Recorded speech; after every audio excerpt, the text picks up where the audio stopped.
What's up guys, Fareen here. Welcome to FMM. Today we are making my Nani's recipe for tomato thecha. Thecha for the uninitiated is like a coarse chutney. Okay, and this is by far one of my favorite recipes from my Nani, which my siblings and I love to harbor on. With minimal ingredients, we are going to maximize our flavor. So let's just check out quickly our ingredients and let's get cooking. Bismillahirrahmanirrahim. So traditionally my Nani says it's done on an iron tawa, but I didn't have one, so I'm using my wok. You can definitely use your tawa or your cast iron skillet. Now I'm going to place my wok on high flame and I'm going to pour in 1/4 cup of vegetable cooking oil. Here's a little disclaimer. Chutneys and thechas being extremely spicy and cooking them welcomes cough. So a gentle reminder here is to always have your chimney on all times, or at least opening your doors or windows for ventilation. I have 150 grams of garlic, from which 120 grams is the China garlic and the rest Indian. You can differentiate seeing at the size of the pods. I'm using a mortar or pestle or hammam dasta to pound it. I'm going to add the garlic to the hot oil. The choice of garlic is yours. This recipe I'm giving for 1 kg of tomatoes, so 150 grams of garlic is perfect. Keeping the flame on low, we have to fry the garlic till they are nice golden brown in color. It will take approximately 10 to 12 minutes or 15 minutes depending on your flame. Once the garlic are nicely golden brown, I'm going to add 100 grams of green chili to it. Here the green chilies have to be slit so that maximum spiciness can be extracted. You can use any one of the method shown. You can definitely remove the seeds of the chilies by gently tapping it, or even by soaking the chilies in water for 2-3 minutes. By this, the seeds will subside.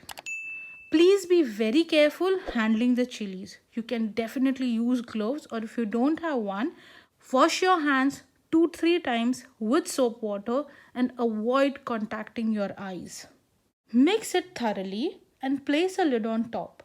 Let it sit and cook in its own steam for another 8 to 10 minutes. Next, we'll need 1 kg of fully ripe and juicy tomatoes. There is no bahana acceptable for y'all to not trying this recipe. You have to cut them as I have shown.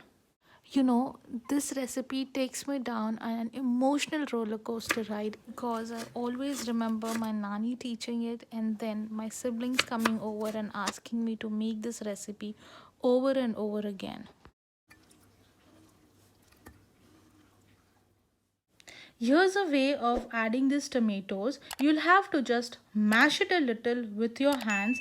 Squeeze out the water between your palm and finger. You can definitely use a chopper to do this. And my Nani is like, Fareen, you won't get that flavor. So I'm little biased towards it. Feel free to ease out the recipe as much as possible. Now I'm going to add the remaining tomatoes. I'm going to place it on a high flame and let it get a boil. I'll be adding salt in batches. Now I'm adding 1 tablespoon, as the tomatoes are going to cook completely and reduce. And too salty thecha is the least that we want. Mixing well, I'm going to cover and cook it for another 10-15 minutes so that the water is released completely. And then in the interim, we're going to open the lids and keep on checking on the tomatoes. Remove the lid and on high, let the water evaporate completely.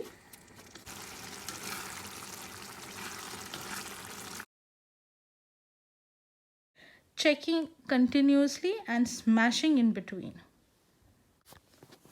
Using any smasher, I'm going to smash the mixture for even texture. Let's shower maximum love possible for my Nani by posting yellow heart in the comment section. Continue cooking and checking for salt.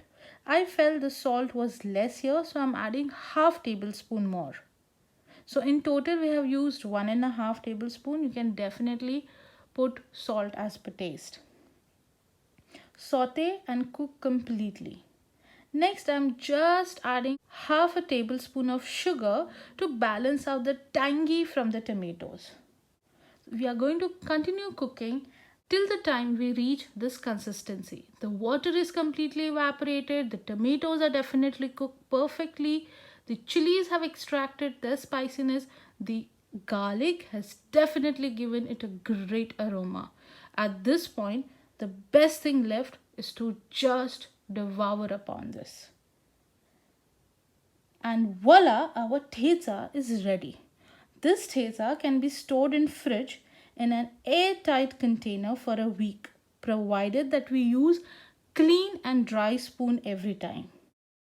And this can be relished with a spoonful of hot piping rice topped with ghee. It tastes amazing with rotis or parathas, and it tastes best with chawal ki roti or chawal bhakri. Do let me know in the comments if you have ever had this and what it is known as in your place.